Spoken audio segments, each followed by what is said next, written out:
The Powers Project. Dr. Dave, so great to have you here, especially It's great to be back. yeah, especially after what it took to get you here. From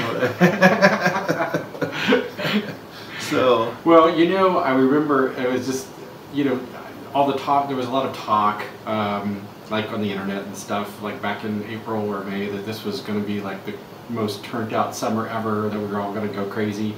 It's not really turning out to be that fantastically turned out. right, yeah, exactly. I mean, we last month, you know, my family, we went on a luxury vacation because we were dying to travel. So, and there was only one cruise ship that was sailing in the Western Hemisphere, and they were sailing out of St. Martin. And I was like, we're getting on a plane and we're going to get there and we're going to go. The cruise was amazing. But didn't count on all of the airlines not being prepared for all of the Americans that wanted to travel this summer. And really, were they unprepared? Yeah. It was horrible, horrible. I will not fly again for, I don't know, at least until another 6 months or so until they got their act back together or not. I have a friend who is they don't call them stewards. Flight attendant. Flight attendants. There you go. I have a friend who's a flight attendant. And because I go, you know, the prices are just amazing, and I think that's why everybody's out flying. He goes, yeah. He goes, I wouldn't fly right now because of that. Yeah, they are so short-staffed. It is really horrendous right now to fly. Yeah, it's a shame because now's the time to go because prices are so cheap. But you know, if you have to go through all that nonsense, I'd go, yeah, I'll wait 6 months. Yeah, and pay a little bit more. So. Yeah, I agree. I was there. Not fun. Yeah. But I'm glad I took the trip though because the cruise was amazing. So were there a lot of people on the cruise? So it was 30% capacity. So it literally felt like there was no one on the ship. It was amazing. It was so awesome. It was it was a great time. Like having a ship all to yourself. Yeah, it really was. That's very cool. Yeah. So the whole reason why it was up in the air about whether or not you were going to be able to be here today is because of something that happened. Yeah, so we had a very real exposure to COVID in my family. It was my daughter that got exposed, and she's 7, so she can't get vaccinated. And so we went back into quarantine for a week because we just wanted to make sure that she was okay and that she was safe and that she was negative. But the exposure was pretty prevalent, so I feel like I'm living proof that vaccines work, because I feel like that had my husband and I not been vaccinated, that we would have probably gotten COVID.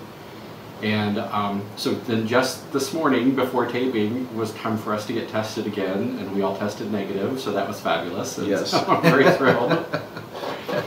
But you know, I can go to Target again. Exactly. It's such a weird time. It's just like, you know, like what I said earlier. You know, you used to send your kids to school and you were worried about them coming home with lice. You still have to do that, by the way. Yeah, exactly. That's not going away. Now you have to worry about if they have lice and COVID. You know, right? And so it's just a crazy time. And then of course you have people who don't want to, you know, have their kids wear masks, and yeah, it's just this whole nonsense is like, why not? You know, I used to be a Boy Scout, and we used to say, be prepared. So, you know, why don't you wear a mask until we know this stuff is over? I don't care if masks only work 20%. That's 20% better than what you have without them. You know, why don't you just, you know, practice social distancing still until we can get rid of this thing, if that's even possible. We look at 1918 and the flu that they or the pandemic that they had back then. It was really weird. It just kind of disappeared. But you know, I don't know why that was. I don't know if it just killed everyone who was too stupid to wear a mask or whatever, or you know. And I don't even think they had a vaccination for it back then. But it's like, why? I saw a guy, seriously, and this isn't what we're going to be talking about today, but I saw a guy who got COVID, who was in the hospital, and said he still won't get vaccinated. I go, you know,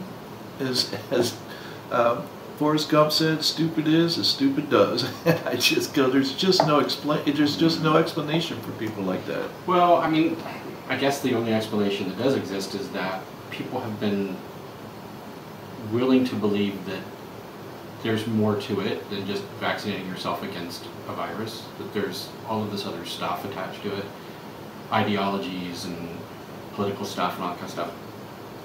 You know, and that's what it becomes about, which is unfortunate. Well, other than the fact that they believe that somehow they're going to get chipped with the vaccination, I don't see... We already are chipped. Yeah, exactly. We have cell phones. We're chipped. And that's the point. That is the point. There's nowhere you're going that they can't find you. Absolutely. You can't. You have your little debit card or your credit card.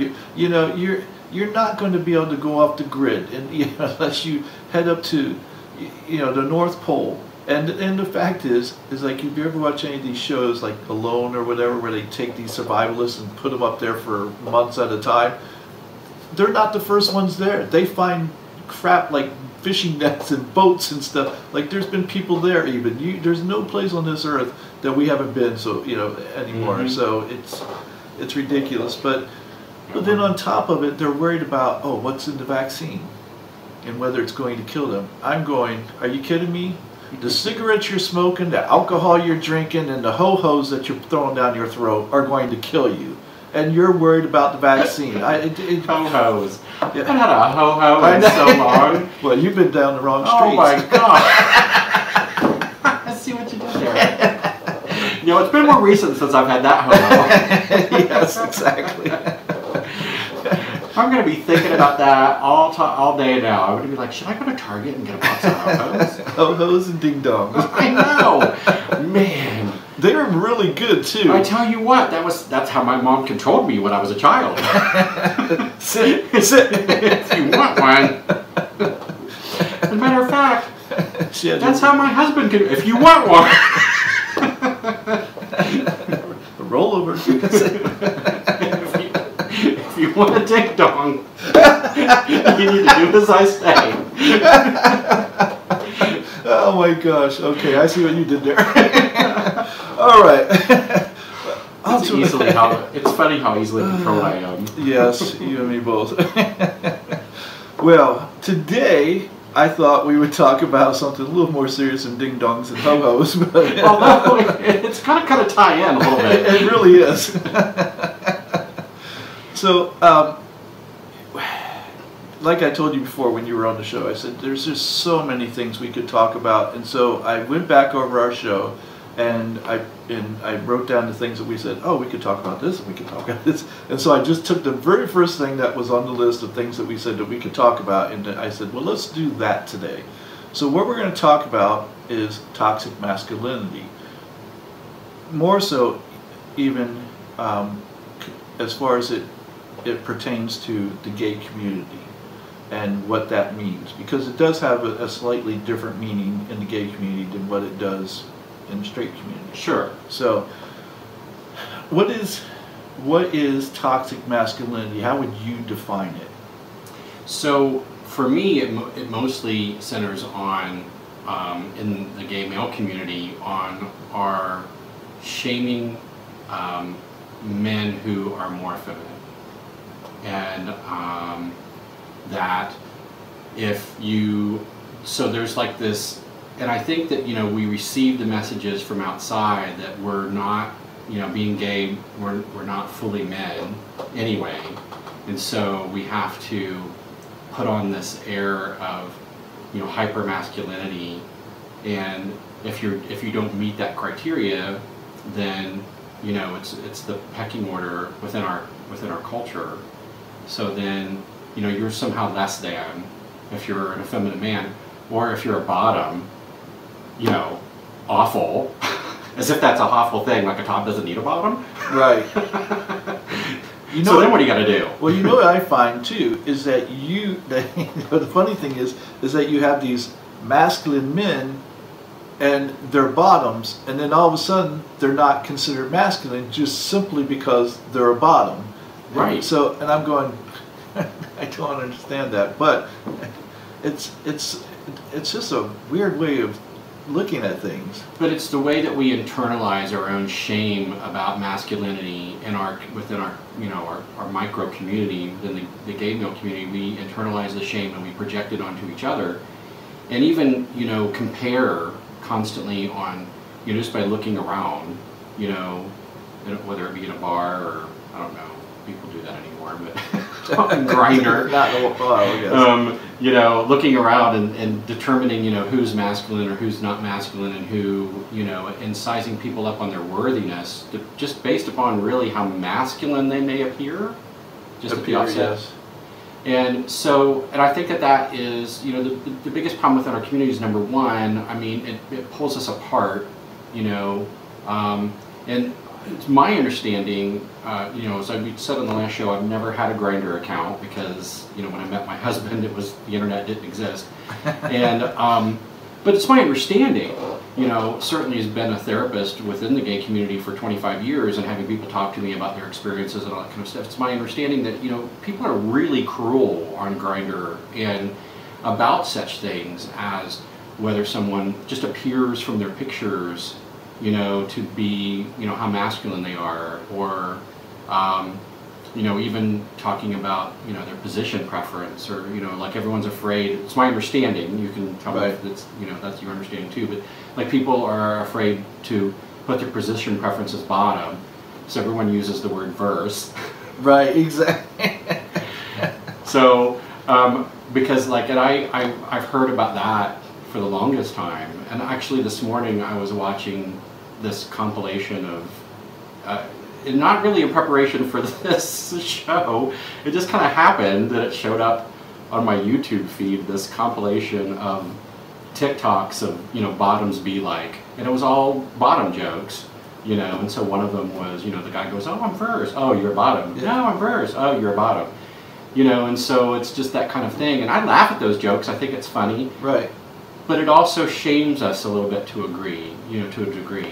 Well, especially when it becomes cruel. Right, exactly. And why is there this need to put others down so that we can feel better about ourselves? Like, what if someone is not as masculine as you? Or what if somebody is a bottom? Like, why do you have to put that person down in order to, do you feel that bad about yourself that you have this need to insult others so that you can feel good about yourself? Like, where does that come from?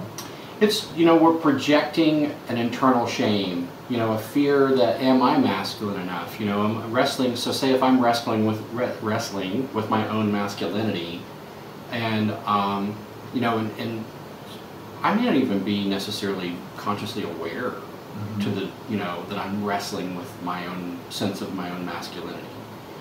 But that, it creates this internal shame that may or may not be conscious to us, and then we project that out onto other people.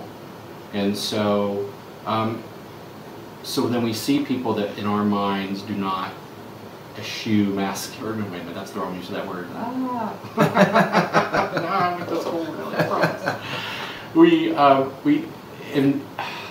Now there's another word that begins with an E that I'm trying to think of. Okay, I'll just choose another word. Okay. So we see someone that we don't think represents our image of masculinity, and immediately, we project out that shame to them. Oh, look at that, and even those of us who are not masculine and kind of just live and accept that, we still end up doing that to each other, to our, our feminine, to our sisters. We still end up doing that, and some of it's in good jest, but sometimes it can be cruel too. And so there's, and like a lot of humor in the gay community, there's a fine line, right, over what is, kind of good-natured fun and what becomes cruel. Right. And I don't think a lot of them know where that line is, at times.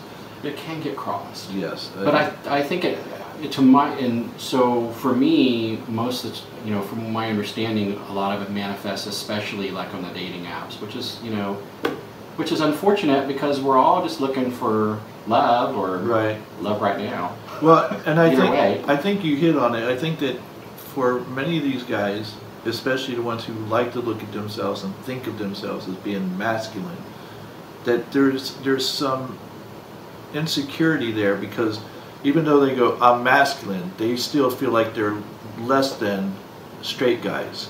And so in order to make themselves feel more masculine, they want to put down other gay guys who may not be as, or what they would appear to be as masculine. So that way they can feel better about themselves and go, you know, I'm gay, yes, I'm gay, but I'm not that gay, you know, that sort of thing.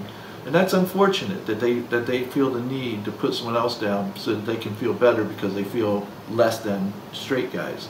I personally have never had that. I seriously haven't, because I guess because you know, I played straight for so many years that I do it better than straight guys. You know, I can beat them at their you know, the very things that they consider to be masculine, or what they, you know, to be a man. I can beat them at their own games. So I've never had that inferiority complex of going, oh, I'm gay, but I'm less than a straight man, because I don't believe that. And I think there are a lot of gay men who are masculine who do feel inferior to straight men, and that's why we see this you know, attack on guys who are more feminine than they are, so that they can build themselves up. Would that sound plausible? I mean, yeah, it just kind of goes along with what we were just talking about. You know, it's really all about, you know, how you are, you know, it's really all based upon your relationship with yourself. Right. And, you know, and whatever shame you are dealing with inside, you know, you can always be at risk of projecting that out onto other people. And, you know, I mean, it goes really kind of back to ancient Buddhism. You know, if you want to see beauty in the world, look within. You know, see your own beauty within, the world will become more beautiful. What if they don't have it within? Everybody has it. I know. Everybody has it. They do. You know, they've just created some hard candy outer shells exactly. that, you know, that haven't melted in the hand yet. Yes, exactly. So, you know, and everybody's hard candy outer shell can melt if you give it enough time. So maybe not in the hand, but in the mouth. Well, yeah. It melts in the mouth, not in the hand. You know, and you know, you were talking about, you know, oh, I'm not being that gay, and my first thought in my head was, well, if you're putting it in your mouth, you're that gay. Right, exactly. Yeah. Well, you know, and that's the thing. It's like, so, and this is the thing with me, because I am verse, but I'll tell you, I have no problem bombing, and in fact, I love it. But no one's ever said this to me, but I know that it's being said, because I know with twinks that I went out with or dated or whatever, or hooked up with, the first thing they'll do is talk about masculine guys who are bottoms and act as if they're less than because they're bottoms.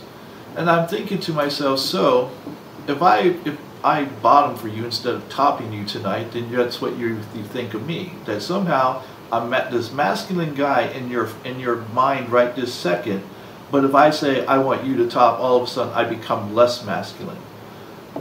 And I go, how does that work? How does that work in the brain? It's like, okay, I could beat your ass, but because I bottom, I'm less masculine now. It's like, I don't get the, you know, the whole disconnect there, like how you can be all these things, but if you do this one thing, that makes you less masculine. If you could, you know, just like the whole thing with, you can beat straight guys at all their games and outperform them, but because you're gay, you're less masculine. And I don't get that. I don't know why that's a thing, or why they think that's a thing. Well, it's so when we say the term toxic masculinity, it's really about how sexism in general invades itself, you know, into our community's thought processes and how we start to view each other in terms of that hierarchy of masculinity, where it becomes toxic because it's not positive, it's not uplifting, you know. It's selection of some over others based upon a perception, and so that's how it becomes toxic, where, as you were saying, you know, you're labeled to be a certain way based upon you know, someone's observable behaviors that have nothing to do with who you really are. And that's really what it's all about, you know. And so we're judged on that, and we all do it, whether we, to some degree, you know, whether we want to or not. You know, it's like, you know, certainly in the last year, I'm not changing topics, but I'm just going to use this as a point of reference. You know, certainly in the last year, there's been a lot of talk about implicit bias, you know, and we all have implicit bias. We all have biases against people for various and sundry reasons based upon what cultures we identify with, how we were brought up, all that kind of stuff. And so implicit bias in and of itself is not wrong. It's not a social problem. When it becomes a social problem is when it transfers from implicit bias to explicit bias, which is now I'm acting on the attitudes and perceptions that I have that are somehow, you know, either degrading or discriminating or shaming other people.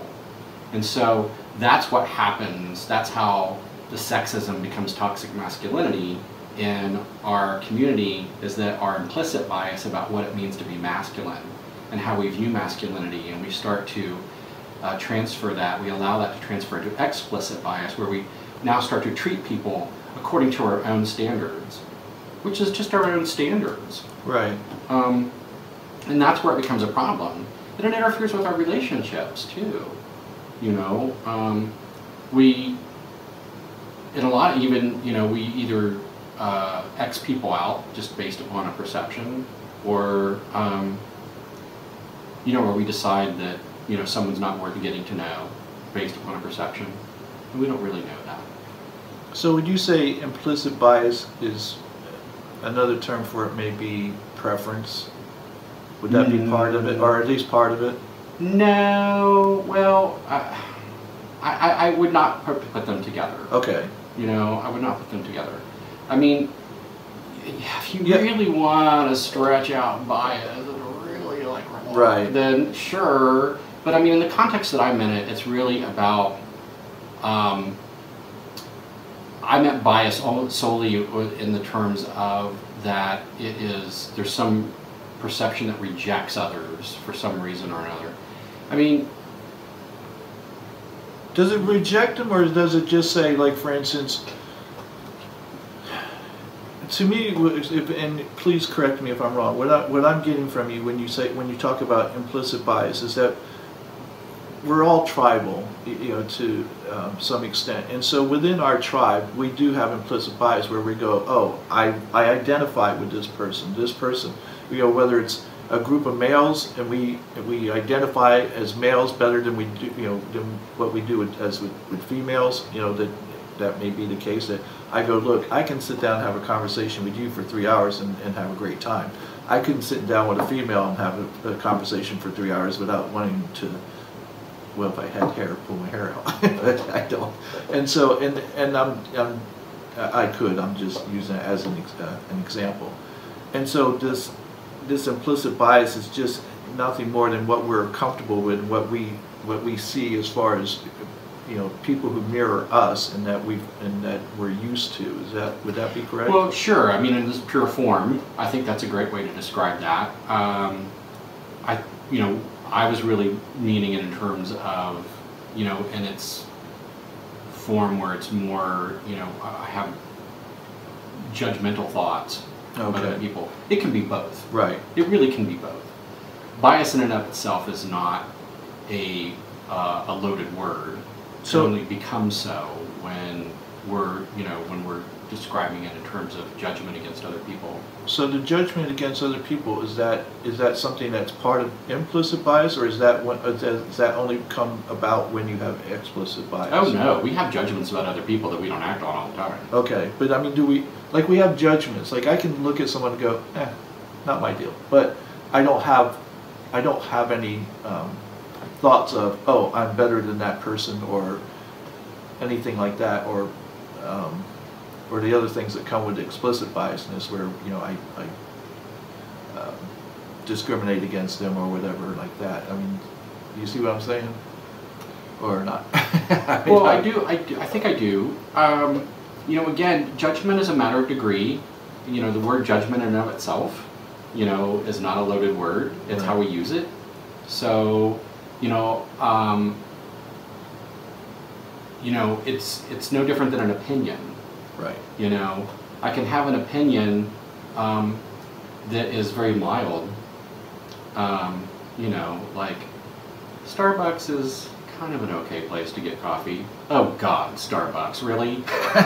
You know, right? I mean, it's varying degrees. You right. know, or oh, I just love Starbucks. But is it that varying degrees that takes it from being implicit to explicit? Explicit is when we act on it. Oh, okay. When we act on it. So it now becomes like an observable behavior, either through speech or action or, you know, something of that nature. That's when it becomes explicit, is when we act on it. Okay, so you can have negative judgments with implicit bias, but you don't necessarily act on those. No. Okay. Because I think as human beings we do that quite often, and you know, and thanks to Facebook and Twitter, we probably do it way more often now than we used to 30 years ago. But that's probably another show. Oh my God. That's why that's why I eschew. See, I'm using that word correctly now. I eschew social media for the most part because it's just so cruel. It is. It's just a toxic pit. It really is. I mean, what am I going to gain? You know, nothing. And if I want, you know, it used to be that I would justify it in my head that, well, you know, there's always some clickbait articles or something like that. But you know what? If I want to find out what the Real Housewives are doing, it shows up on my Google feed too. Right. And I don't have to go into Facebook or Twitter to find out. Right. That's very true. So one of the issues I will tell you that I have with words like toxic masculinity is it tends to it's used in the very same way that Rush Limbaugh used to use feminazis. It takes a word and it vilifies it, and then whenever you say masculinity, people think, oh, that's bad. And I don't think inherently masculinity is bad. I think what you were describing is toxic masculinity, and of course that is bad. That does, you know, reek of sexism and other things. And yet I watch people on the left use masculinity and basically say it's bad. So if you have any masculine traits whatsoever, and females have masculine traits, and they should be developed. They should be developed properly. And if we ignore that and pretend that we're not supposed to have any masculinity, male or female, I don't think that's the message that we're supposed to be getting. I think it's like developing that masculinity properly so it doesn't become toxic would be a more appropriate message. Well, I mean, certainly. I think that with most ideas and opinions today, you know, every opinion has the opportunity to run off on its own tangent and become extreme. And so, I mean, that's what we see happening, you know, because of the fact that, you know, sexism has been, oh gosh, you know what, that's one of the things that I realized from watching the show before. I say you know too much. You should snap me with a rubber band every time I say that. Listen, I'm catching myself all the time. I go, right, I agree, right, I agree. So I have to stop saying that. Yeah. I have to stop saying so. I do that too, a lot. It's really hard. It is. It's very hard. That's what he said. Sorry, I couldn't help myself. No, he said so. You know it's really hard. Okay, back to my really serious, intelligent point that I was making here. Oh my gosh, what was it now? Everything has, you know, so we talk about, you know, because sexism has been a problem for so long in our society, you know, now there are so many people railing against it, then it becomes this whole thing that, you know, well, masculinity has been the root cause of sexism all along. No, that's not true. Sexism, the root cause of sexism is people who are male taking their implicit bias and making it explicit and treating females like second-class citizens, and that bleeds over into our community where gay males who have more feminine traits are seen as second-class citizens within our own sub-community, you know, which again is that kind of thing which I kind of feel is something that guys will talk about, but they don't necessarily always practice, you know? Like, because I've always been super femme all my life, you know? And so, and I've spent certainly, you know, certainly my younger years when you're 20, oh, remember the 20s, when you have to try so hard, and you know, and you're really trying just to be what you think that the world wants you to be, and then you have to kind of realize that none of that's correct. But you know, trying to do all of the things and you know, that I feel would make me more masculine and more of a man, which I failed at miserably. And you know, and I can, you know, and coming into a sense of myself where I can be athletic and be femme at the same time, that's okay.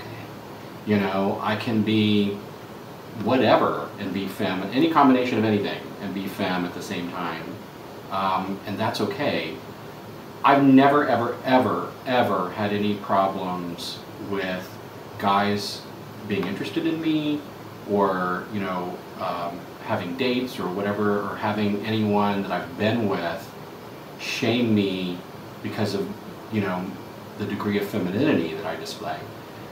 So, you know, I think it's one of those things where, you know, people will talk about in order to talk big, but it's not really even something that they would even necessarily practice. Right. You know, so you go on, you know, so you go on Grindr and you say no femmes, you know, which is really insulting. It is. But yet, you probably would date a femme guy and not even think anything about it, you know? And I mean, that's been my experience. I mean, I've never, you know, as far as dating goes, had never had a problem with that. That was never an issue. You know, some of my other crazy was my issue. Right. But it was never being too femme. Right. You know, here's the thing. It's like, I agree, and I've said this to people, it's like, if you know, I know what my preference is. I know what I'm attracted to. But I don't go on any of the apps and I don't say, you know, no one over 30, no one, it's actually 25, but I wouldn't say that. You know, no one with brown hair, no one, you know, I just wouldn't do that. I will tell you what I like, and that's it. I don't need to go and tell you everything I don't like, because it's just, it's unnecessary. If someone comes on and goes, hey, you know, I've had muscle guys who my friends love. I'm not into muscle guys. I'm just not. I understand why guys are into muscle guys. I'm just not one of them. And so if they come on and they talk to me, I go, thank you, you know, but I'm looking for someone, you know, who's not quite as built as you. I think you look great. That's just not, you know, it's just not my thing. But I would never set up my profile where I go, no muscle guys. Just, you know, I just wouldn't do that, because it's not, to me, it's just not necessary. But on the other hand, I like the fact that these guys say, you know, no femmes, mask for mask. I like that they say that, because it tells me I wouldn't give you the time of day. I just won't. I would never, I don't even want to hook up with you. I just have no interest in somebody who's that callous and that thoughtless and that rude that they would say something like that. I have no time for you. So it's kind of like they expose themselves for who they are. Why would you want anyone? I don't care what they look like. And as we said before, you know, in the last show, you know, if you're a 10 on the outside and a 3 on the inside, then you're a 3. You know, it's that simple. And I just have no time for you if you're a 3 on the inside. I mean, I see your point to that. You know, sometimes the devil, you know, I guess, is better. Right.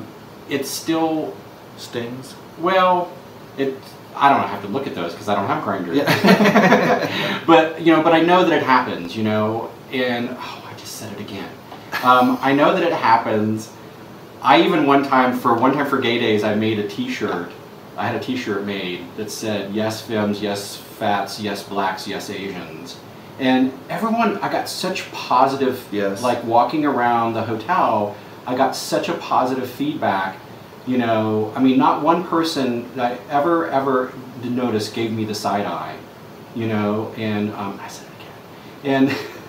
No one gave me the side eye or sneered at me or like, you know, oh bitch, get her. She thinks she's something. Right. You know, none of that. It was all very positive feedback. Because it's a positive message. Yeah. You know, and that's the thing. And I don't know if these people realize it, and maybe it's just because they're negative people. But that with no femmes, no fats, no blacks, that's a negative message, and you're a negative person. That's why I said I don't have time for negative people. I don't have time for people who are that thoughtless, you know, and self-centered. So, and that's why, you know, people are offended by them, because they are negative, and that's why people loved your shirt, is because it's a positive message, you know. So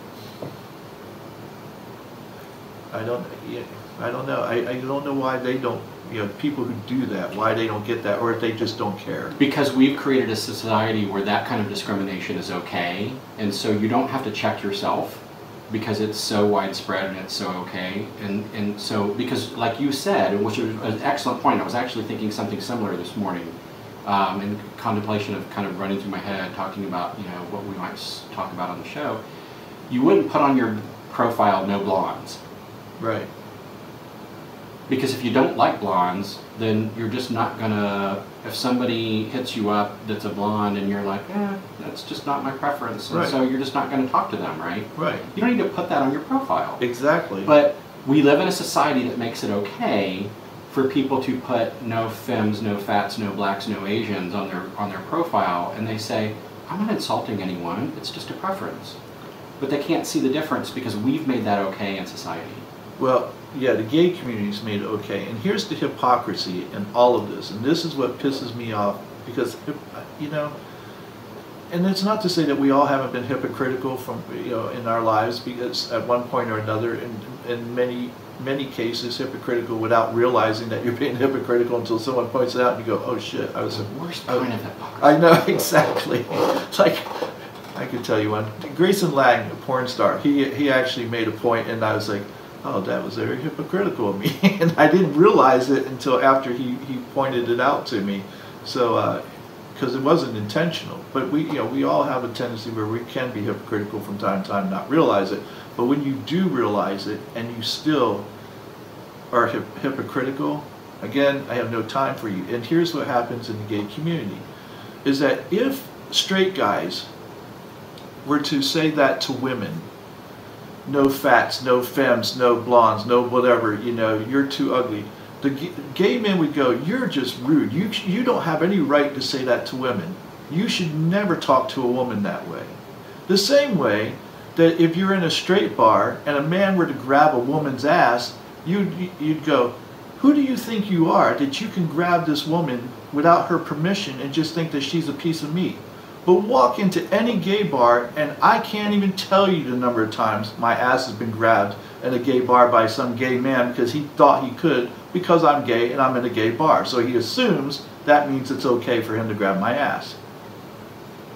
Do you not see the hypocrisy in this? I want these people who are so outraged when these things happen to women, but they behave in the very same way against other gay men because they are toxic masculinity. They are the guys, the straight guys that they see who are catcalling and belittling women and sexualizing them. That's who you are. You may not realize it, but that's exactly who you are. Not you, of course. I'm just No, I wasn't internalizing that at all. Yeah, okay. You were thinking, I was like, hope he knows I'm not talking about it. Oh my gosh, no. So, no, actually, I had like 3 different timelines of thoughts going on in my head. Oh, I'm sorry. So I was kind of like, what do I say? Because, no, I wasn't internalizing that at all. Okay, so I'll just give you the stream of consciousness that is the multi-universe that's up here. Is that when I was thinking, okay, well, I can take you one further because I have an acquaintance who is a lesbian, and she works in one of the popular nightclubs here in Orlando, and tells me that gay men touch her breasts all the time and say, oh, it's okay, I'm gay. Right. She's like, that disgusts me. So, you know, it's kind of the same thing. Does she not smack the shit out of him? I have never asked that question. I can't imagine a lesbian who would let that get, who doesn't like that, who wouldn't just, smack the living daylights out of him, and they would deserve it. Yeah, yeah, I've never asked the question. But, you know, so that was one thought that was in my head. The other one was, I would like to be catcalled more often. Like, I miss the days when I was objectified. You know, and therein lies another conundrum, because there are gay guys and there are women out there who enjoy that. So, you know, how far do we push things where, look, I worked with women and before I came out of the closet, and there was like, in particular, I can remember working with one woman and she worked with 5 other guys, and she was as dirty and as bad as any of us guys were, and she was perfectly fine with it. There are women like her who enjoy that. There are women like her who liked, and she wasn't doing it just to fit in. That was just who she was. Like, I'm telling you, if you had a one-on-one conversation, she would make you blush. That's how she was. But you know, there are women who enjoy that. But then, you know, where do men draw the line? Where do men go, okay, I can catcall this woman, but I can't catcall that woman. I can compliment this woman, but not this one. This one loves when I grab her ass. This one will beat the hell out of me if I grab her ass. Like, how did they, you know, navigate through that world, if you will? The same way with gays. How do you navigate? Because, like you said, you would love to be catcalled, and it wasn't something that I ever, like, I never said, "Ah, oh, how dare you!" And in fact, whoever grabbed my ass, if it was a twink, I was all about it. If it wasn't, I was like, what are you doing? That sort of thing. So, again, that was my hypocritical side, because I was okay with it. Sometimes not okay with others. It depended on who did it. Well, but it's actually not. It's actually not hypocritical, because, you know, if you even look at the legal definition of sexual harassment is unwanted sexual attention. Mm-hmm. Not inappropriate sexual attention, unwanted sexual attention. That's the legal definition. So how do they navigate? How does a guy know, again, whether it's a woman or whether it's a guy, how do they know, like, you would appreciate catcalling, I would not appreciate catcalling? Well, I mean, you kind of have to read the room, you know, so I think the first rule of thumb is respect everyone's boundaries until you receive messages otherwise. You know, and yeah, that's not how catcalling works. Well, no, and I think probably by and large catcalling probably should go the way of the Palm Pilot, you know. I used to say that Edsel, but now people are like, what? Yeah. I'm like, oh, okay. I'm a little old. Palm Pilot? That's going to be too old for that now. MySpace. Gone the way of MySpace. Go. What? Oh, yeah, MySpace. So yeah, there's still kids out there going, what the hell is MySpace? Yeah, I'm going to have, I have to continually update. Right. But yes, I think that is true, that's probably not something that you generally want to do. Because there's a really good chance that that's not going to be accepted. You know, I think the odds are not in your favor of that working out favorably. Katniss. Right. Yes, I really do. I think the odds are not in your favor of that working out favorably. So it's, you know, gotta look for another way to tell people that you appreciate the way they look. And you know what? You can actually do that without being beastly. Yes. You can very respectfully appreciate the way people look. Absolutely.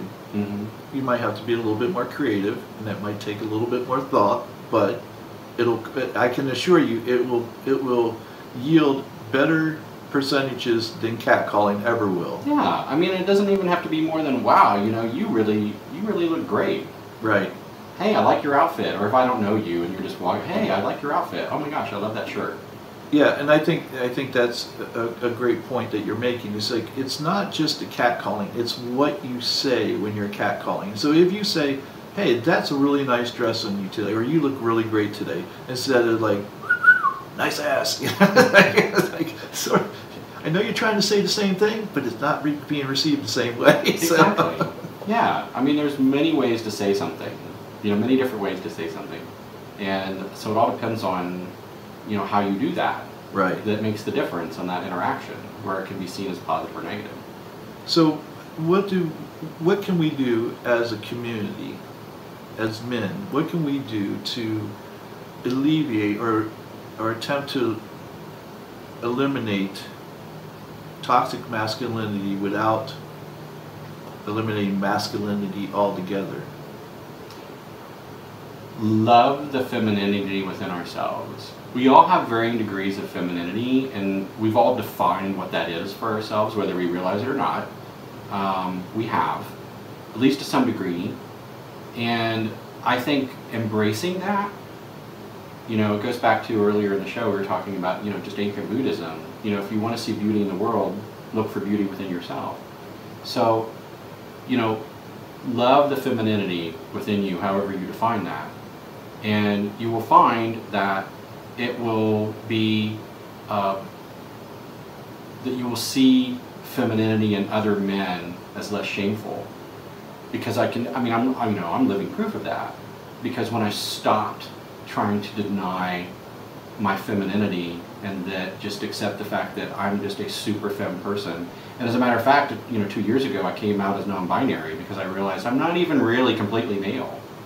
And just accepting that, number one, made me feel so much better about who I am in my own skin. But number two is that I don't see any of that as being shameful in other people, where I did at one point in my life. And I tried to deny it within myself, and I didn't like it in other people.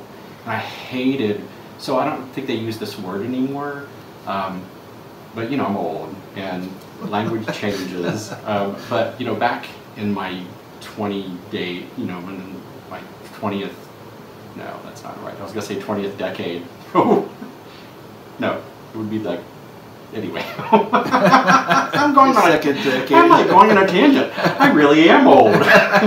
It's like talking to your great Aunt Gladys over here. You know, I remember back in 1911. Right, exactly. And we are at that age, though. That's it. You know, it's getting to that point. So, but anyway, so my point was the phrase Nelly Queen. Oh yeah. You know, was really pejorative a lot of times. You know, when you call someone a Nelly Queen, you weren't complimenting them. Right. You know. You're right. I haven't heard that in a long time. Right, and you know, and that's one thing that I was called by other gay men. You know, in my either friendship circles, and sometimes it was all in good fun. You know, it's that line we were talking about earlier. But you know, a Nelly Queen. I've always been a Nelly Queen, but it took me a long time to realize that that's okay. There's nothing wrong with that. Right. And so I want to touch on a couple things. One, you said that you identify as non-binary. That is, I'm going to tell you, that is an issue I have, because I've yet to meet a person, and so you can't identify as a gay man if you identify as non-binary. Is that correct? No. No? No. So explain. So because I identify with the gay male community. Okay. So that's a culture. Okay. You know. So even if I never slept with another male again, that would be sad. And we're gonna hope that doesn't happen. Starting like tonight. Tonight. and I'd still be gay. Right. Okay. So you're gay. So you're not non-binary. So okay. See, I'm not a gay man. I'm a gay. I identify with gay male culture. Okay, but you are a gay man because you do gay man things. No, and all right. So let me explain why I have such an issue with it. Because you're not about to invalidate me, are you?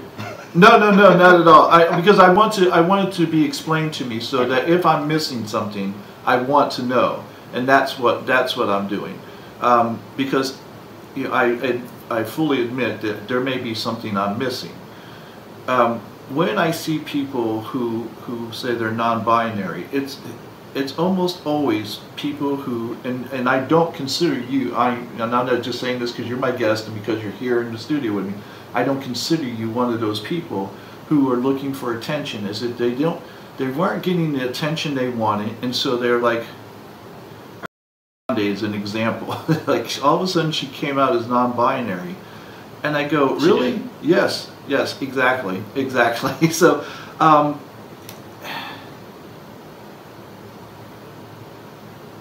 when like I saw the woman who was supposedly responsible for this whole non-binary movement, I saw her on the Daily Show.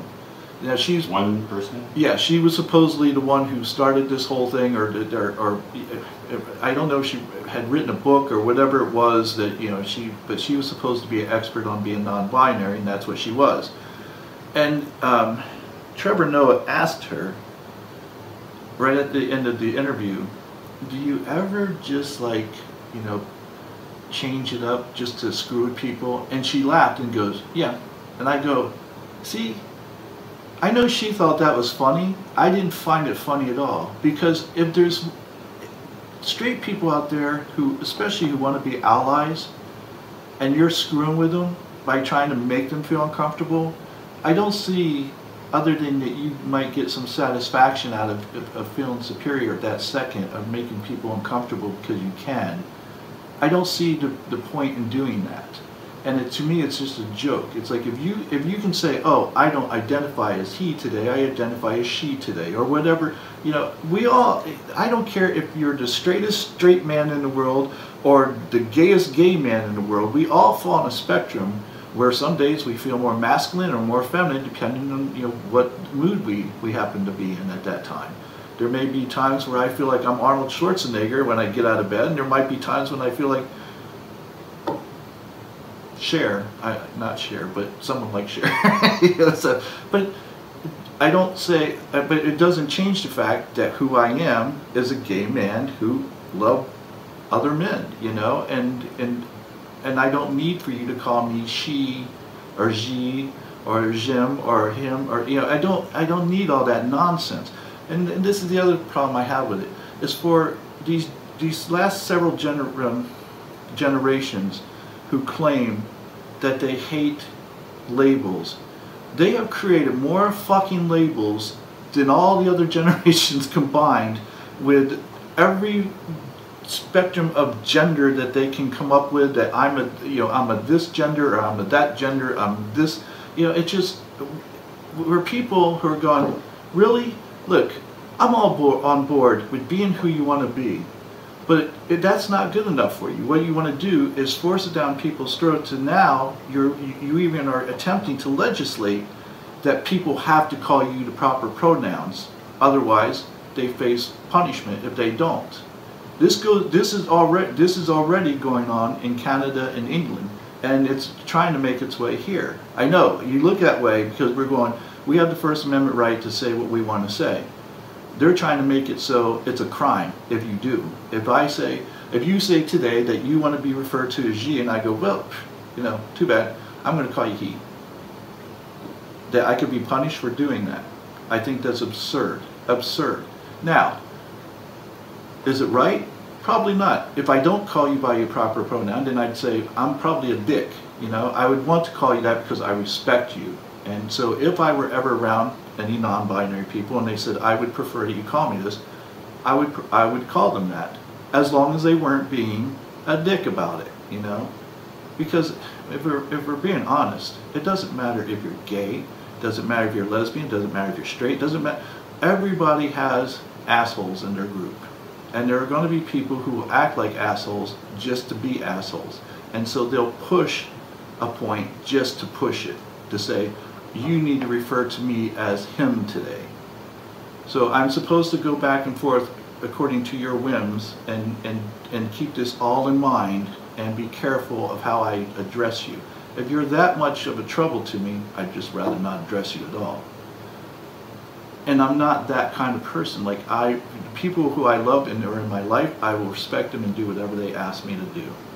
But that doesn't mean that equates to everybody else in the world that hasn't earned my respect. So, and I think that's where a lot of people are coming from. A lot of people are resenting this forcefulness to say you have to do these things. And I don't think they should. It's like a lot of people think that they deserve respect.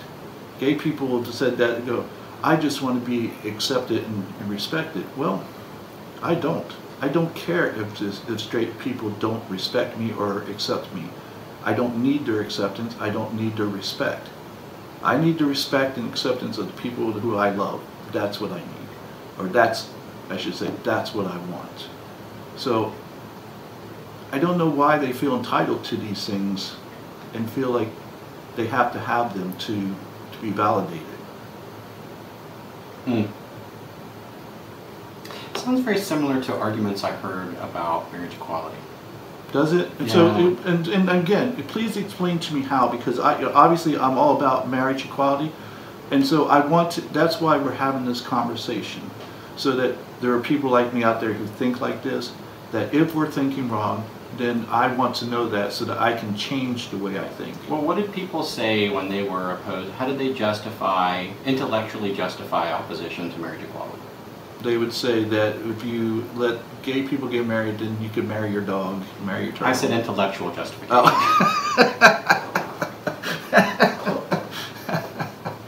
Well, they said, well, I mean, I don't know if this is what you're looking for, but they did say that if you let them get married, then they're going to you know, you give them an inch, they're going to take a mile, and that they'll want more and more and more. That, you know, marriage isn't going to be enough for them.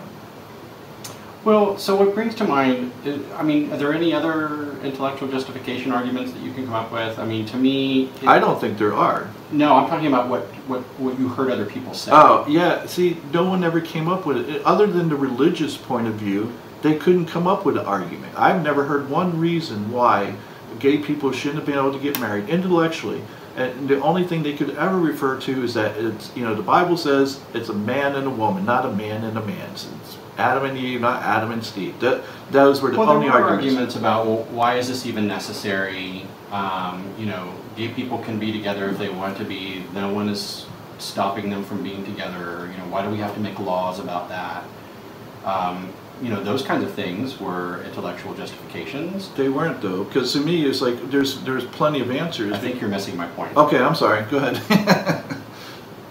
I'm talking about from their point of view. From their point of view, how they intellectualized why we shouldn't have gay marriage, why we should not even entertain that discussion. You know, because it just doesn't make any sense. It's pointless in the grand scheme of things. That's the point I'm trying to make. Okay. Is that you're going to have, there's always going to be when you have an opposition to something, there's going to be, from the, you know, the opposition's point of view, an intellectually justifiable argument. Okay? So that's what I was saying, is that when I'm hearing you speak about a small percentage of people who are now allowed to be a representative sample of a population, then we're creating intellectually justifiable arguments against my reaction to their attitudes and applying them to the whole subpopulation. And so that's what I'm saying, is that it reminded me of some of the things that I heard when, you know, people were trying to justify opposition to marriage equality. So, I mean,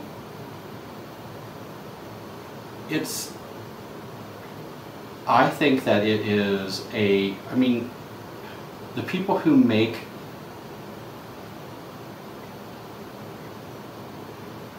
notice in the press are people who are, you know, more likely to be on the fringes of an issue.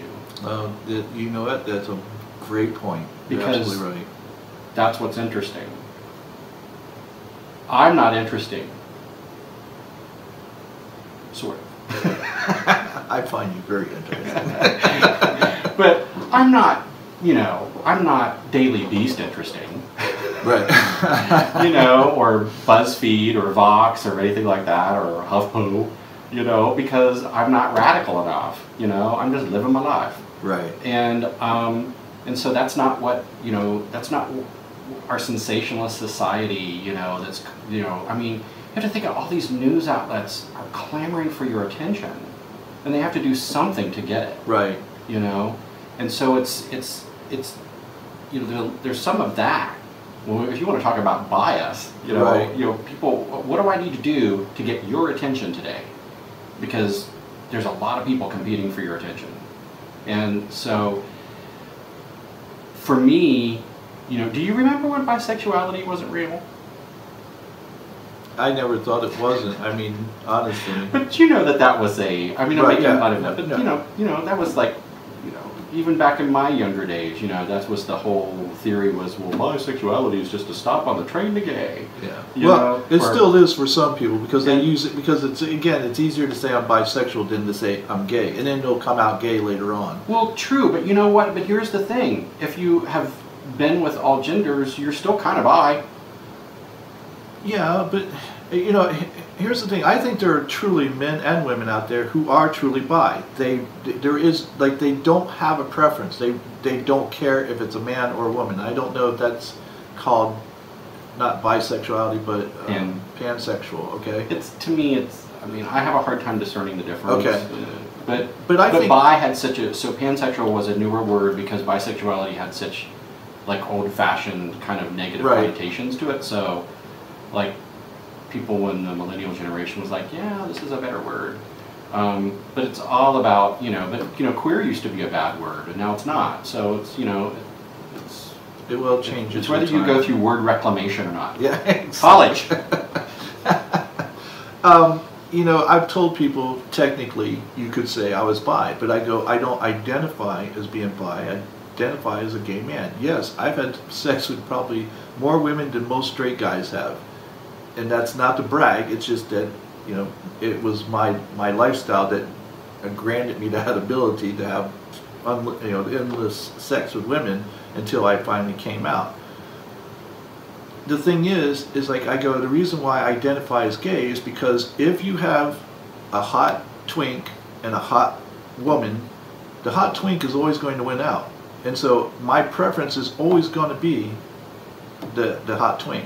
Now, if you have a guy who I don't find attractive, and I'm not saying they're not, I'm just saying for me that they're not my preference, but if you have some big hairy guy who would just it wouldn't do anything for me, and a hot girl, or who I consider to be a hot girl, I would have sex with a hot girl. So again, technically, I could say I'm bi, but the truth is that if there's ever a hot guy, he's always going to win out over the hot girl, always. So I, at the very least, lean gay, and that's what I search for. I don't ever get on Bumblebee or whatever the hell the other apps are looking for women. Never. And I mean, I don't get on the apps anymore anyway because I have someone who I love very much. But when I was on the apps, it was all gay apps. It was never an app to get on there to find a woman because I didn't have a desire. So, How an individual experiences a label is all, again, based upon unique perception. So will say that I'm gay, and I certainly identify with gay culture, but I no longer say that I'm a gay man. I'm just a gay person. And that's just my relationship to it. For me, being gay is much more than something I do, which I don't deny that I love. But being gay is also part of it's a cultural experience. Okay, so can I push just a little bit? I really want to get to the thought process that you have. So you identify as gay, but not a gay man. That's correct. Even though your sex is male. I'm biologically male. Male, and yes. Yes. Okay. I So have those. wouldn't that just be that? That's all that refers to is that you happen to be gay and you happen to be a biological male as a gay man. Would you also say that what you're attracted to is not a gay person, but a gay man, biological male? That's what you're attracted to. No, I could actually be in a relationship with a trans man. Oh, okay. All right.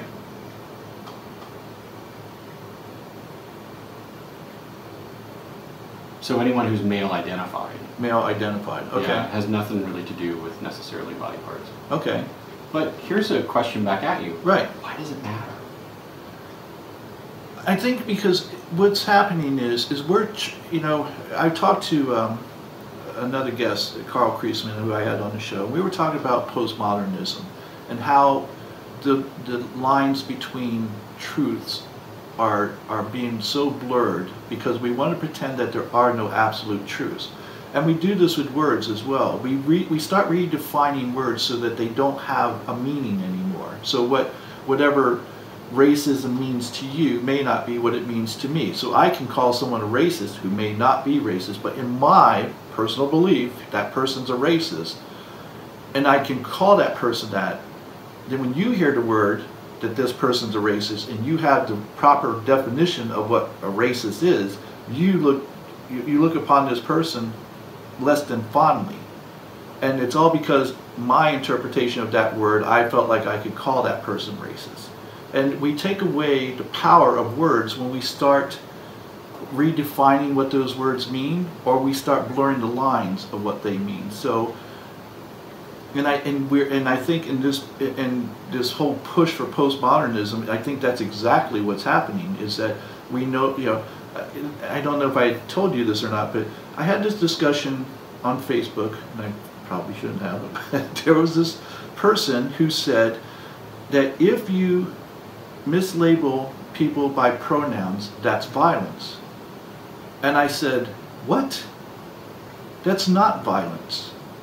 You demean the word when you calling someone the wrong pronoun and saying that's violence. You demean it to the point where those people who suffered real violence,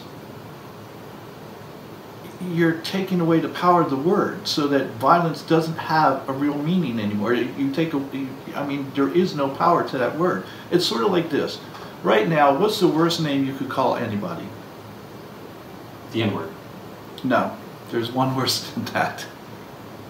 No. Pedophile. Call someone a pedophile. That word has such powerful meaning that you shouldn't even jest. Like, you call someone a pedophile, that whole word just has this negative connotation that could destroy people's lives. But imagine what happens if we started joking and we all called each other a pedophile, and we just go, oh, you're such a pedo, oh, you're such a, and it becomes a big joke. All of a sudden, that word loses its power. So then when a real pedophile comes around, we go, oh, he's a pedophile. They're like, ah, that's a pedophile. You know, there's no power in that word any longer, because we've distorted the meaning of it. And that's what happens. And that's why I think it's important that when we say, you know, and I'll give you another example. Right now, there's this whole push of trans athletes, which I am completely against, because the science goes against everything that these extremists want you to believe, which is that biological males don't have an advantage over biological females when it comes to sports, even because they transitioned. And it's complete bullshit. I'm sorry, but I can tell you firsthand. You can ask the experts across the board, from scientists to professional athletes, who will tell you, who are gay or lesbian, who will tell you that's not true. There's an unfair advantage. But the people on this side who want to push these trans rights to the extreme, to where now we're actually hurting the rights of biological women, and they don't care because they're too busy pushing their own agenda, that when we start saying that a trans woman, and I had someone who claimed to be a biologist saying that a trans woman has always been a biological woman.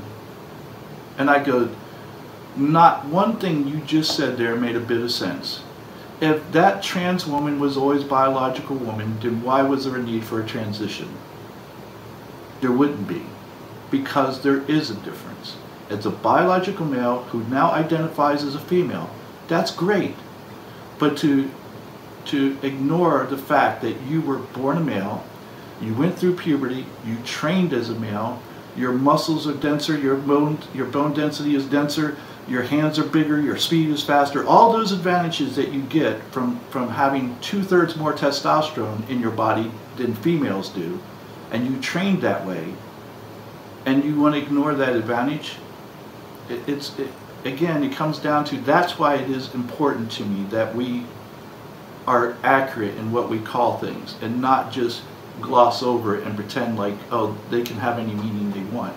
If I say, Dr. Dave, come sit down at the table, you're not going to sit over there, because you go, that's not a table. But if I start going, hey, that's a table too, that's not a stationary bike, It's now a table because I consider it a table because it's where I eat my dinner. We get into this danger zone of not having any absolute truths anymore, and then everything becomes a blur. So it's only about your truth, my truth, and there is no other truth. Does that long explanation help at all? So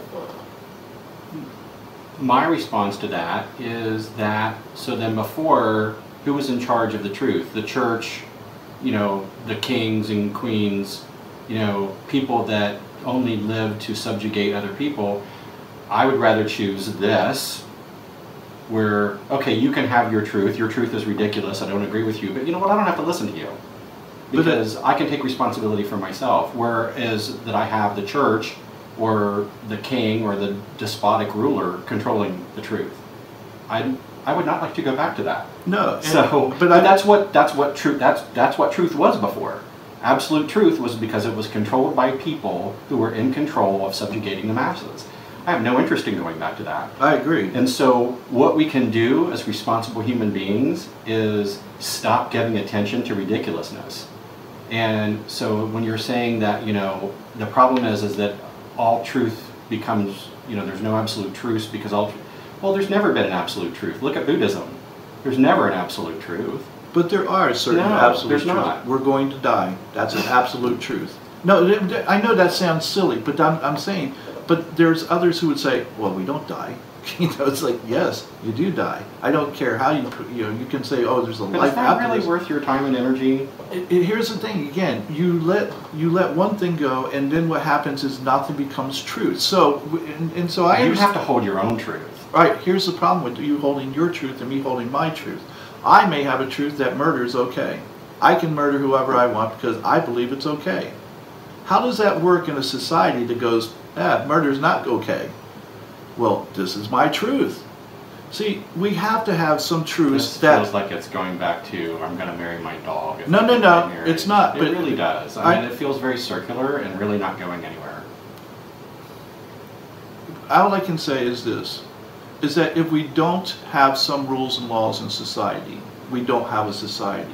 And if we don't have certain definitions of words that mean, the words mean what they mean, to where they can't just be interchanged according to whoever wants the word, then what do we have? We have chaos, and and then there's no communication anymore.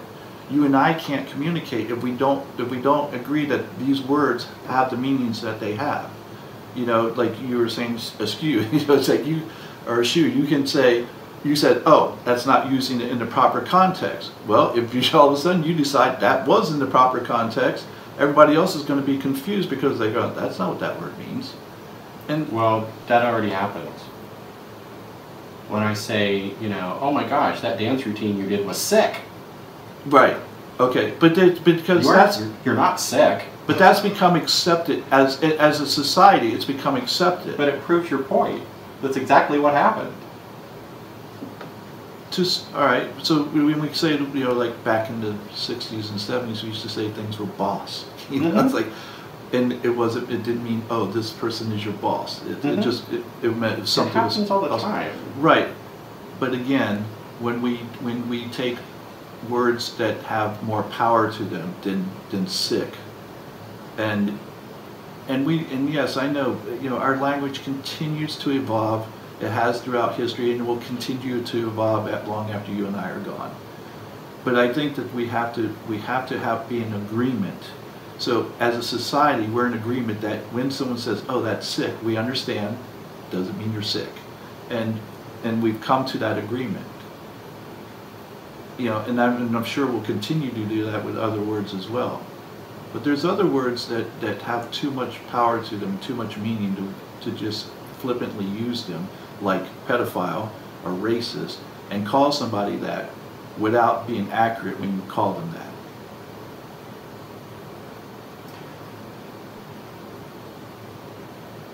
Okay. Well, that was my point. I guess that's my point, is that that if we decide that what the definition of racist is differs from what I feel it is, that that I'm being irresponsible by calling someone racist if he doesn't or she doesn't fit that definition that we know racist means. But you know, that's not anything new. It's the way humans have always been. It goes immediately right back to the beginning of our conversation when people say that there's absolutely nothing wrong with me putting on my Grindr profile no fats, femmes, blacks, or Asians. You know, so people are always going to say stuff, right? You know, and that's just the way it's going to be. I mean, we're not going to fix that here. No, no. Damn. No, I know we're not going to fix it, but I know that if society there's no answer. But if society as a whole rejects it and doesn't accept it, and that's what, and again, that's I think where we're going with this, is that too often we start accepting it just because we feel like we have to. You know, I've watched people in the gay community who don't know the first thing about athletics or sports and doesn't know the first thing about biology, and they'll jump on the bandwagon of supporting trans. And again, it's not even trans athletes, and it's not the trans community, because even the trans community is against these people who are putting out this false information. As a whole, they are against it. But because these people have a mic, they get. I'm telling you, you can. I promise you, you can. I don't know what to tell you other than, you know, I'm sure you know trans people. Ask them where they stand on it. Ask them how they feel about it, and I'm going to tell you the majority of them do not agree with it because they know that there's a disadvantage. I'm going to Jen Psaki you for a minute. Do you have the data when you say the word majority? Do you have the data on that? Because I know tons of trans people, and I haven't heard this. The trans people I know, and again, it's all anecdotal. So do I have those? Okay, but all research starts with anecdotal. Anecdotal is, but you know, you were just talking about using the accuracy in words, and so majority is a so I'll say, all right. So you're right. So and I do this sometimes too. I hate when people generalize, and I do it sometimes myself, and I hate when I catch myself doing so. We all do. Right, I know, but we need to get better about it. I need to get better about it. Yes, so you do. I would say the majority of trans people I know are against it because they know that there's a distinct disadvantage that, you know, that biological men who transition to trans females or become female have a distinct advantage over biological females. They don't disagree with that. So that's, again, the trans people I know. And I will tell you that I'm unfamiliar with that message from the trans community, of which That's your experience, right? Yes. Okay. Of which I'm thoroughly embedded in because So I would love, honestly, because I want to have a discussion, but I want it to be one, and this is the danger that I go into when I'm talking to someone who I don't personally know. Like you and I, we can have a discussion about this or anything else, and I know that at the end of the day, we don't take anything personal. I know that we're going to be friends. I know that, you know, that we both have the best interests of our community and everyone else at heart, regardless of where we stand. So I don't think that you're in anything that you ever say or do would I ever go, oh, Dr. Dave was a bad faith actor in that. I don't believe that for a second. No one could convince me of that because I know that you're honest, and so I respect everything you have to say. If I were to bring someone in who was trans and said, I believe that, you know, that these people don't, you know, that trans females don't have an advantage, I would love to have the discussion and sit down with them, and I would present them with the real research, the real facts, and say, research doesn't back you up. But I wouldn't want them to take it personally, because it's not personal. It's not like I'm trying to win brownie points or win points to say, look, I'm right, you're wrong.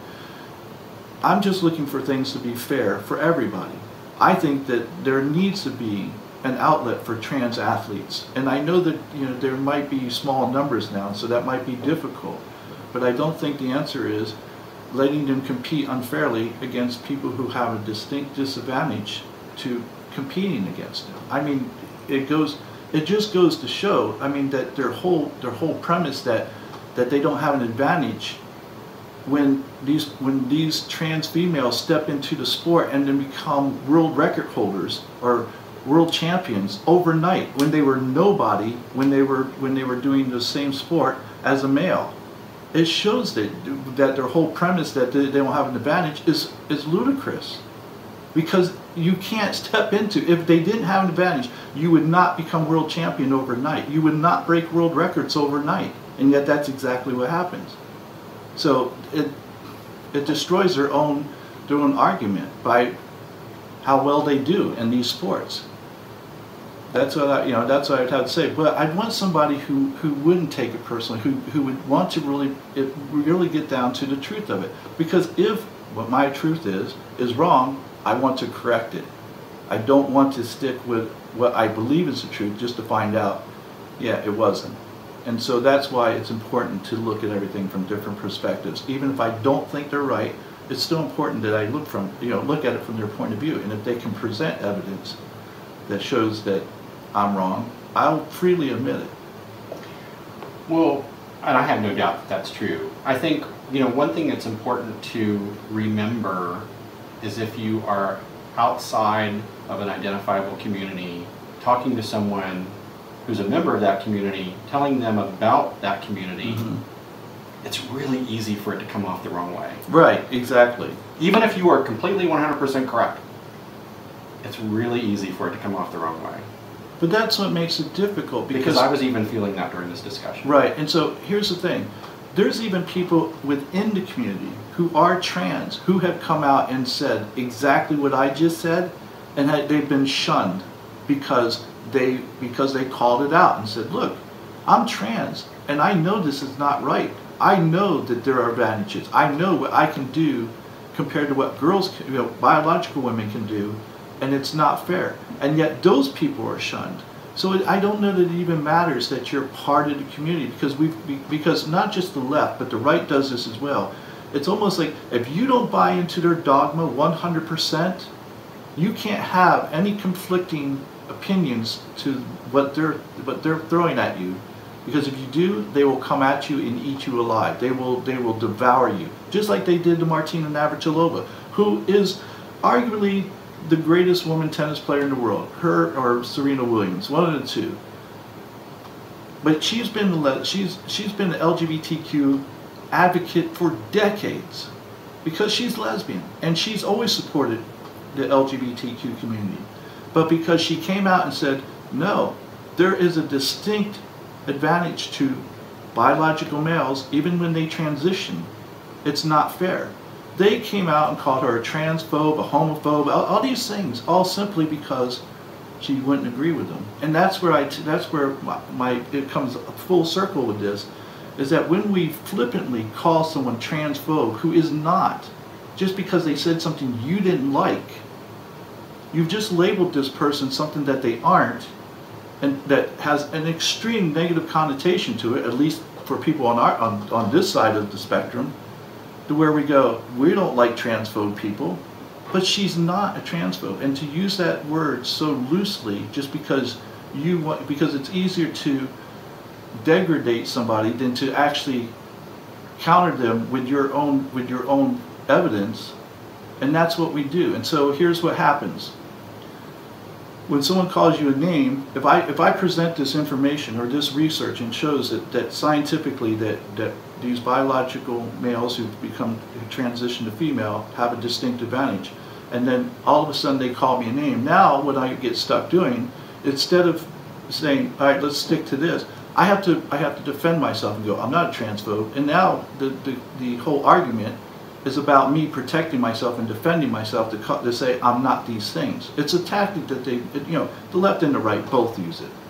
And so now the message gets lost because you're too busy defending yourself. And that's why I say, it's important that these words have so much power to them, that we don't use them loosely, and that we keep the real definition of what those words mean instead of lessening the power that's behind them. Okay. Okay. All right then. I'm not sure how we got this far, but into this particular conversation, considering we're going with toxic masculinity. Well, it kind of goes full circle to the fact that, it really just goes back to if you're not conforming to a certain ideal of masculinity, then you're going to be railed against. You're not going to fit in, and because you have to follow, you got to toe the party line. Right. And the party line, is that we all have to be manlimen, and be verse.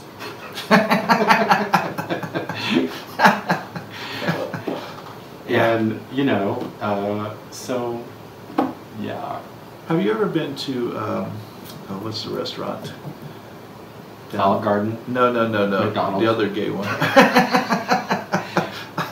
Hamburger Mary's? There you go, Hamburger Mary's. Have you ever been to Hamburger Mary's where they say, whoever comes in the door, when there's a couple that comes into the door, whoever says hello first is the bottom. And and I thought, yes, that's because the bottom is always the nicer of the two. And so, wait a minute, hold on. Can we just stop a minute here? Sure. Are you, when you walk into Hamburger Mary's, are the people sitting at the table supposed to say hi to you? Yes. So, because that's never happened to me. Oh, really?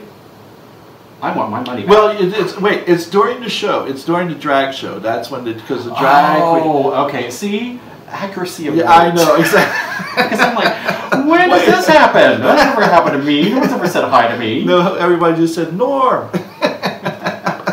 Okay. Yeah, now I understand. And I'm never late for a drag show, so no, it's never happened to me. Yeah, so that was the thing. The drag queen would say yes. So when they come in, everyone say hello, and whoever says hello back first is the bottom. And I go, as much as that's, as much as that's a what's the word I'm looking for, a stereotype. It's true. I mean, because the bottom is always the nicer of the two, and will be the one who's more like, "Hi, how's it going?" And the top is just too busy being masculine, going, "I'm the top," sort of thing. I think I would totally say hi first. Yeah. I believe that would happen. It would depend on who I was with. Because you're verse. Exactly.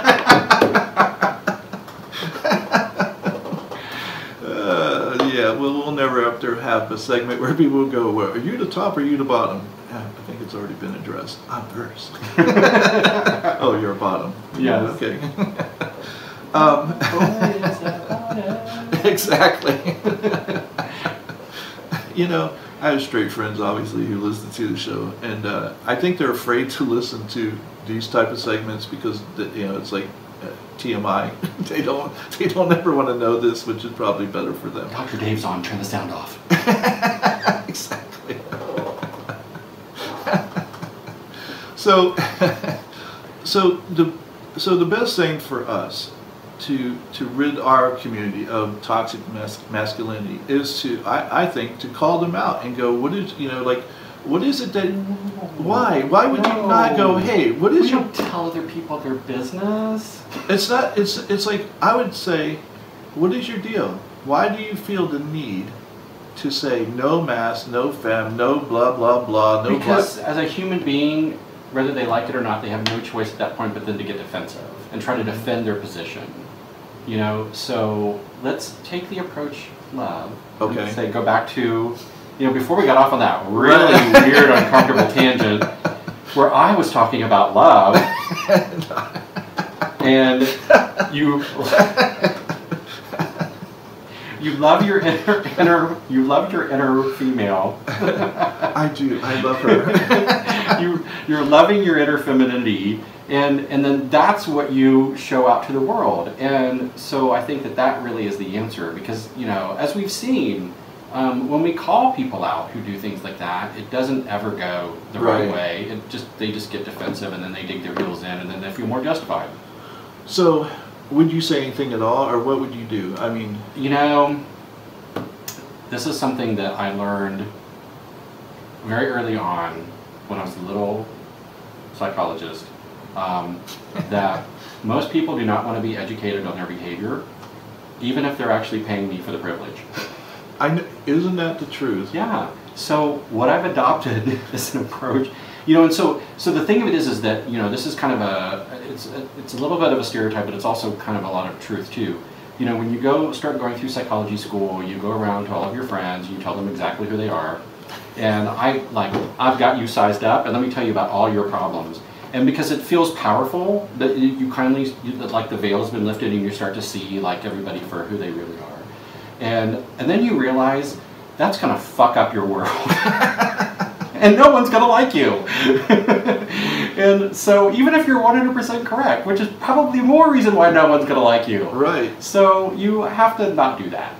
And then you get smarter, and then you realize that, you know, just being able to sometimes see people for who they really are, it's not a power.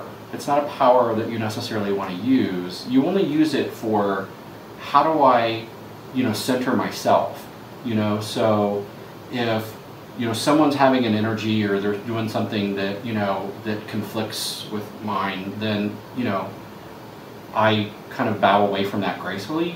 You know, I don't tell people who they are, what they're doing wrong. I mean, even if I really hate it, you know, I just, 9 times out of 10, I don't have to insert myself into their lives. And that's very opposite, really, of what we kind of think about, you know, oh, you should stop them from doing that.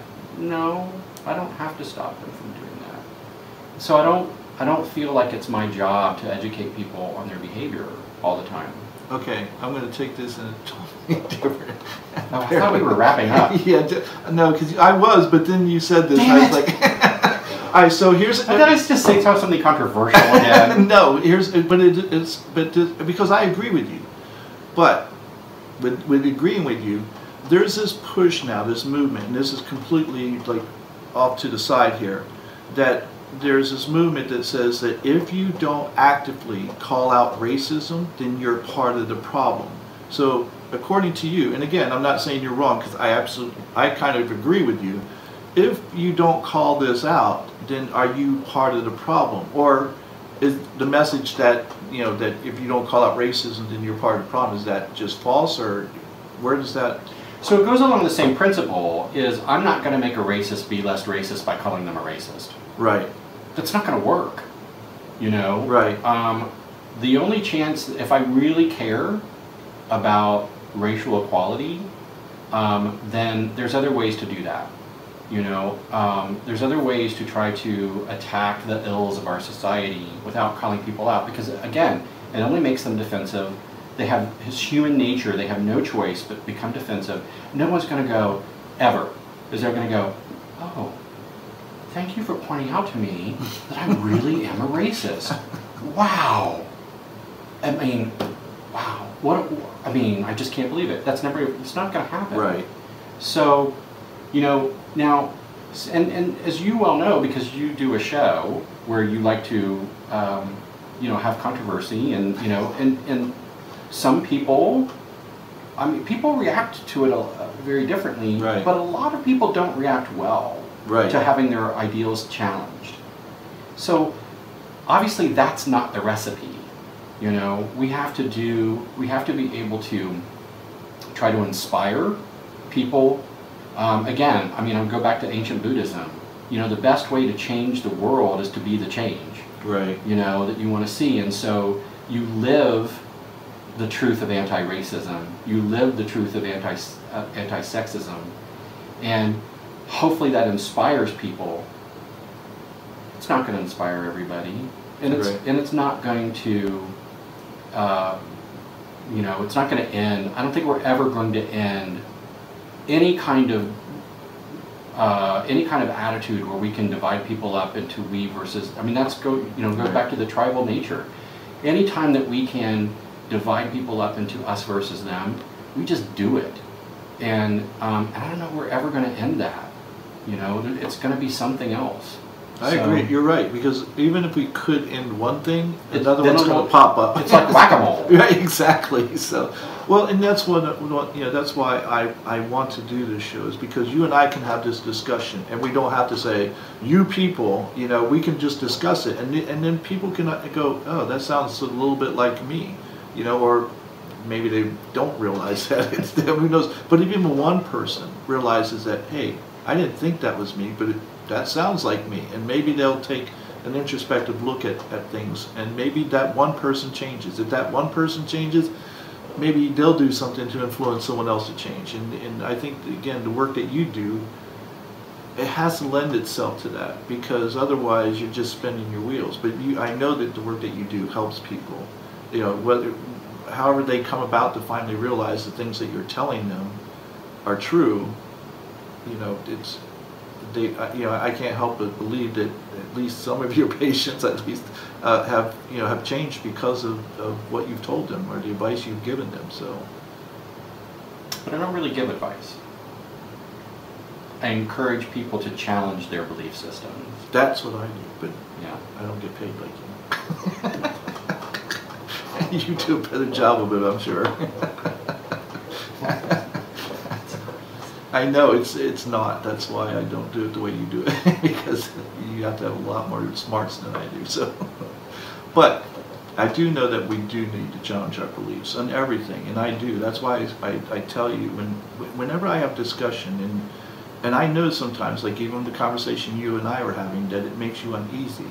But I'm not doing it because I want to make you uneasy. I'm doing it because I truly believe the things I'm saying, but I also am being completely honest and saying, if I'm wrong, I want to know, because I hate looking stupid. I hate being wrong and thinking I'm right, and then finding out years later, oh, you're wrong, and I go, all those years I was stupid because I was thinking wrong, you know. And so I do want to know, and I know that most people don't like having their beliefs challenged, but I do. And I do want to find out if my beliefs hold water, because I always want to be right. I have this need to be right, and if I find out that I wasn't, because I was being stubborn and held onto an antiquated belief that no longer could hold water, I'd be upset at myself for doing so.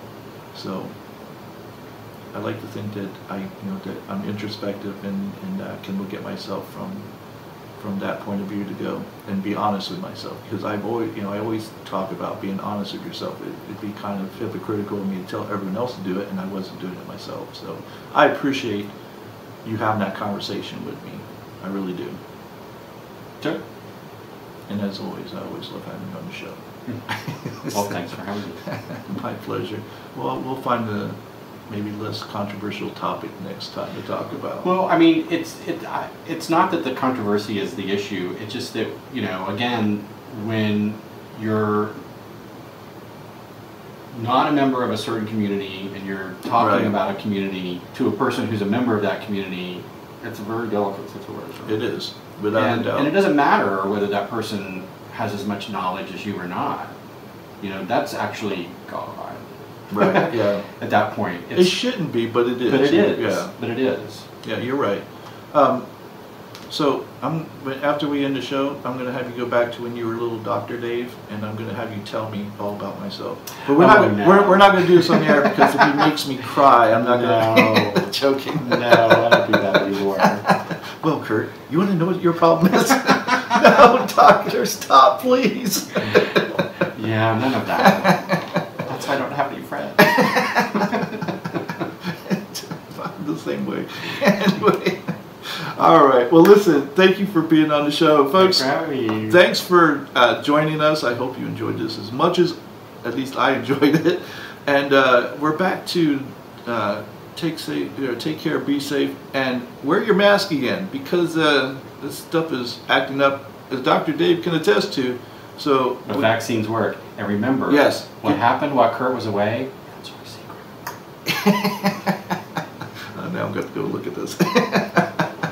Duh. Duh. All right. We'll see you soon. Take care. Thanks a lot. Bye.